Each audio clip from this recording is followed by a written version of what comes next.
Hello guys, तो मैं कौन हूँ मुझे नहीं पता, बाद में बता दूंगा। तो आज हम लोग एक्सप्लेन करने वाले हैं the greatest E state developer. तो यार ये एक वेबटून है जो कि बहुत ही अच्छा वेबटून मैं कहूँगा। या मैंने देखो, मैंने बहुत सारे वेबटून पढ़े हैं लेकिन ये one of the favourite webtoon है मेरा। तो चलो इसका मैं फर्स्ट चैप्टर तुम्हें एक्सप्लेन करता हूँ। देखो, वर्ड की शुरुआत होती है एक बड़े से लैंड को दिखाते हुए। वहां पे दो बंदे हमें दिखते हैं, जिसने एक ने झंडा पकड़ रखा है और दूसरे ने शवल उठा रखी है। उसके ही नीचे चार प्यारे प्यारे क्यूट से जानवर होते हैं और जो मेन कैरेक्टर होता है वो बताता है कि उसका नाम किम शुओ है, लेकिन इस दुनिया के अंदर उसका नाम लॉयड फोंटेरा है। और वो बताता है कि ये जो कहानी है, ये कहानी बताती है कैसे एक ऑर्डिनरी सिविल इंजीनियर ने पूरी दुनिया को चेंज करके रख दिया। फिर लॉयड फोंटेरा जेवियर को आवाज देता है और जेवियर वहां से रिप्लाई करता है, yes young master Lloyd. And यहाँ से ये स्टोरी स्टार्ट होती है। वहां पे लॉयड फोंटेरा बोलता है, ये जितना भी तुम देख रहे हो ना, ये सब कुछ पैसा है। तो हमें कुछ साल पहले का सीन दिखाया जाता है और हमें एक नोटिफिकेशन बार दिखता है जिसपे लिखा रहता है कि आप सेलेक्ट हुए हो as a candidate absolute wing से। अब यहाँ पे वो कैंग्रेचुलेशन देने लगता है नोटिफिकेशन बार और खुद ही से तालियां मारने लगता है। और यहाँ पे हमें दिखाया जाता है लॉयड फोंटेरा, जिसका नाम किम सूहो है, और उसका मुंह एकदम पता नहीं क्या सा दिख रहा था, बहुत ही अजीब। और फिर नोटिफिकेशन बार उसे बताता है कि तुम एक कैरेक्टर बन चुके हो नोवेल के अंदर ब्लड एंड नाइट नाम से।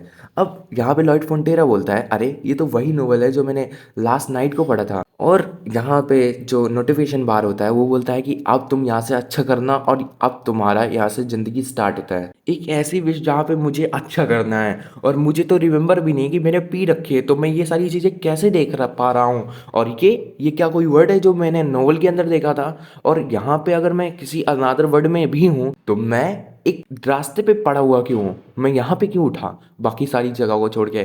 कितनी सर्दी है इधर, और मेरा मुंह ये तो डिसबैलेंस हो गया है। वो भी नोटिफिकेशन बार उसे बताता है कि तुम्हारा मुंह डिसबैलेंस हो गया है सोने की वजह से रास्ते पे। तो वो लॉयड फोंटेरा चिल्लाने शुरू कर देता है, अबे बास्तर गधे कहीं के, मुझे भी पता है, मुझे इतना क्यों बता रहा है तू? फिर लॉयड फोंटेरा बोलता है कि मुझे तो पता है कि मैंने किसी कैरेक्टर को पोजेस कर लिया है इस नोवेल के अंदर, लेकिन ऐसा कौन सा कैरेक्टर है जो ब्लड नाइट के अंदर स्ट्रीट्स पे सोता है और रूरल एरियाज पे रहता है? और यहीं से जेवियर आवाज़ लगाता है, यंग मास्टर लॉयड। और फिर लॉयड जब घूम के देखता है तो जेवियर बोलता है कि आप यहाँ पे हो, मैं आपको सभी जगह देख रहा था, चलो मैंशन में चलते हैं अब। अगर मैं तुम्हें बताऊं तो ये जेवियर जो है वो मेन प्रोटैगनिस्ट है ब्लड एंड आयरन नाइट का। जब तक ये लॉयड या किम सूहो यहाँ पे नहीं आया था, ये मेन कैरेक्टर है इस नोवेल का।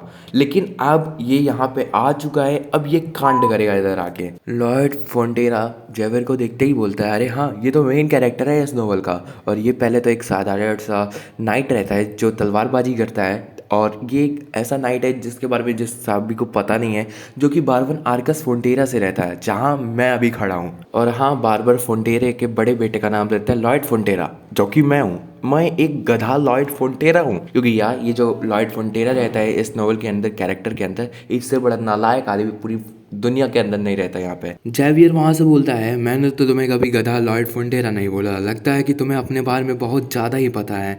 फिर हमें मैंशन का सीन दिखाया जाता है जहाँ पर जेवियर आग के सामने बैठकर बोल रहा होता है, क्या तुम्हें सच में कुछ याद नहीं कि कैसे तुम वहाँ पे गिर गए?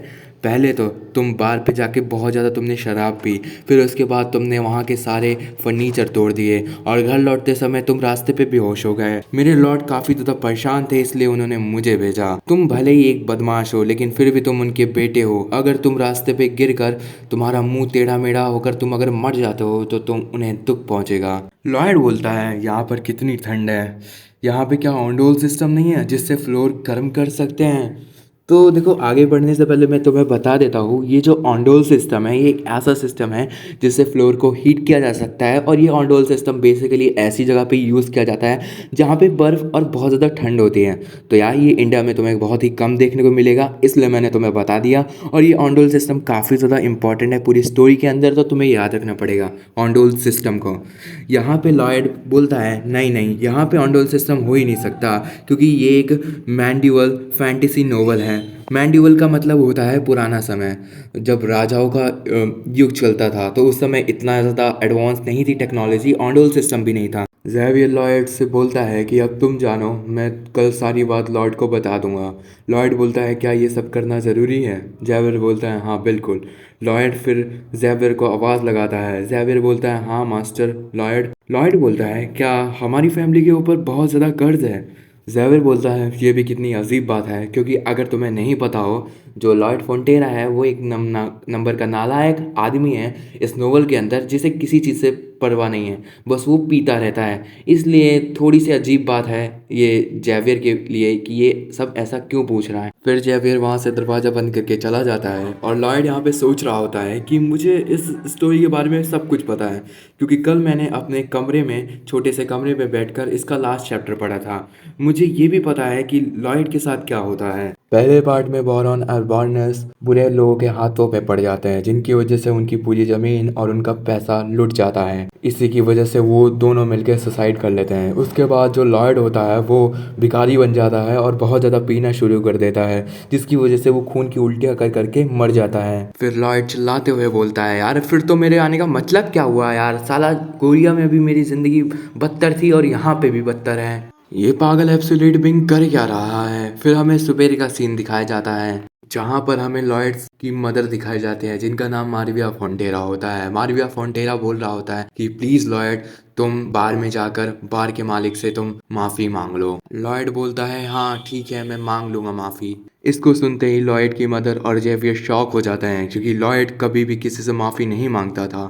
यहाँ पे जेवियर एंड लॉयड दोनों ही बार की तरफ चल देते हैं, जहाँ पर उन्हें एक किसान देख लेता है। किसान लॉयड को देखते ही अपना मुंह छिपाना शुरू कर देता है और एकदम घूम जाता है। मतलब देख रहे हो कितना हरामी आदमी है। अभी तो रुको, पिक्चर अभी बाकी है। इसको देखते ही जितने भी लोग होते हैं सब भागना शुरू कर देते हैं, और फिर ऊपर से एक लड़का इसे देख रहा होता है। फिर उसका बड़ा भाई उसको खींच लेता है और खिड़की बंद कर देता है और बोलता है कि इससे आंखें मत लड़ाना। लिटरली भाई साहब तुम देख पा रहे हो कितना हरामी लौंडा है ये, इसको देख के बच्चे भी इससे भाग रहे हैं। यहाँ पे हमें नोटिफिकेशन बार दिखाया जाता है, जो बोल रहा होता है कि तुमसे सारे के सारे विलेजर्स नफरत करते हैं। लॉयड बोलता है हाँ मुझे पता है इसके बारे में। लॉयड जेवियर से बोलता है कि तुम मेरा पीछा क्यों कर रहे हो। जेवियर जवाब देता है कि मास्टर ने मुझे कहा था कि आपको गार्ड करें, लेकिन ये तो कुछ उल्टा है, क्योंकि मास्टर ने मुझे कहा था जो कल इंसिडेंट हुआ है वो वापस ना हो, और मैं तुम्हें गार्ड नहीं करने आया हूँ, मैं तो विलेजर्स को तुमसे बचाने आया हूँ। यहाँ पे लॉयड बोलता है हाँ मैं समझ गया, मैं किसी जॉम्बी की तरह हूँ यहाँ। शायद मुझे इसकी इमेज सुधार देनी चाहिए, क्योंकि जब ये गरीब हो जाता है तो लोग इसको छोटी छोटी बातों पे भी गाली देना शुरू कर देते हैं। नहीं, शायद मुझे सबसे पहले अपना फैमिली का कर्ज को ख़त्म कर देना चाहिए। अगर मैं ऐसा करता हूँ तो मैं बाकी की सारी ज़िंदगी ऐश और आराम से जीऊँगा। फिर लॉयड सिस्टम से बोलता है क्या यहाँ पे कोई चीट स्किल है क्या जिसका मैं यूज़ कर सकता हूँ। फिर सिस्टम उसे उसकी स्किल्स दिखाता है, जिसमें सबसे पहले होता है स्कम बैग, जिससे अगर वो किसी से भी बात करेगा तो लोग उससे नफरत करना शुरू कर देते हैं। और ट्रबल सम ड्रंकर्ड, इसका मतलब ये है कि वो अगर इसका यूज़ करेगा तो वो एक कुत्ता बन जाएगा। मतलब लिटरली यार, यहाँ तक कि सिस्टम भी उसकी बेइज्जती कर रहा है। जेवियर यहाँ पे लॉयड से बोलता है कि आप वहाँ कहाँ चले जा रहे हैं, बाहर तो इधर है, क्या आपने झूठ बोला था कि आप उससे माफ़ी मांगोगे। यहाँ पे लॉयड जवाब देता है अरे नहीं नहीं ऐसा कुछ भी नहीं है, बस मैं ऐसे ही वहाँ चला गया था। यहाँ पे जेवियर सोच रहा होता है कि ये लास्ट नाइट से बिल्कुल ही डिफरेंट हो गया है, लगता है कि ये तो एक दूसरा ही पर्सन है इसकी बॉडी के अंदर। फिर हमें बाहर का सीन दिखाया जाता है, जहाँ पे हर सारी चीज़ें टूटी हुई पड़ी थी, जो लॉयड का काम ही था। और लॉयड यहाँ पे सर झुका के उसके मालिक से माफ़ी मांग रहा था कि मुझे माफ़ कर दीजिए कल की गलती की वजह से। और यहाँ पे जो वो बार का मालिक होता है वो बोलते थे हाँ हाँ मैं आपको माफ़ करता हूँ, लेकिन वो फिर भी नाराज़ था और थोड़ा डरा हुआ था। यहाँ पे लॉयड सोचता है कि मेरे जैसा गधा नालायक आदमी इससे माफ़ी मांग रहा है फॉर्मली, शायद इसलिए ये डर गया, तो चलो मैं भी गधे की तरह माफ़ी मांगता हूँ इससे। और यहाँ पे लॉयड सड़ा हुआ चेहरा बना के उससे माफ़ी मांगने लगता है। यहाँ पे बार का मालिक थोड़ा मुंह बना के बोलता है नहीं नहीं आपको माफ़ी मांगने की कोई ज़रूरत नहीं है, ये ठीक है सब सही है। यहाँ पे हमें दिखाया जाता है कि लॉयड एंड जेवियर दोबारा से घर की ओर लौट रहे थे, और यहाँ पे लॉयड जेवियर से पूछता है यार मैंने तो उससे माफ़ी मांगी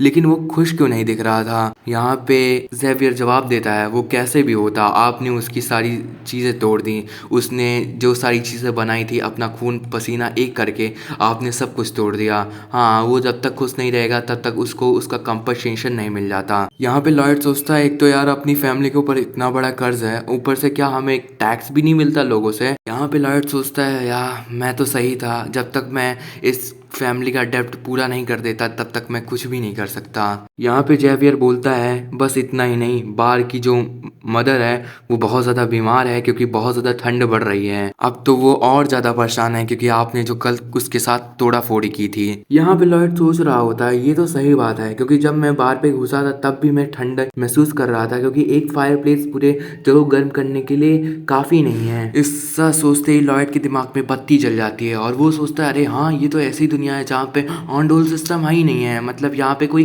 कॉन्सेप्ट ही नहीं है फ्लोर को गर्म रखने का।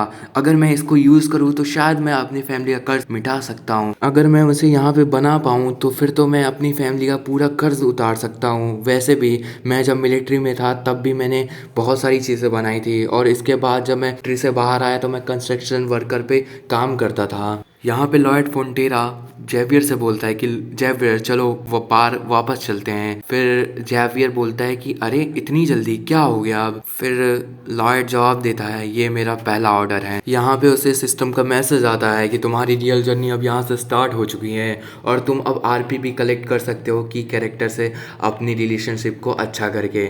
और यहाँ पे लॉयड इसको बड़ी शॉकिंग तरीके से देख रहा होता है। और गाइस यहीं पे पहला चैप्टर ख़त्म होता है। अगर तुम्हें सीरीज़ अच्छी लगी हो तो देखो लाइक करो एंड सब्सक्राइब करो क्योंकि मैं इसे कंटिन्यू करने वाला हूँ और ये मेरी पहली वीडियो है इस चैनल की।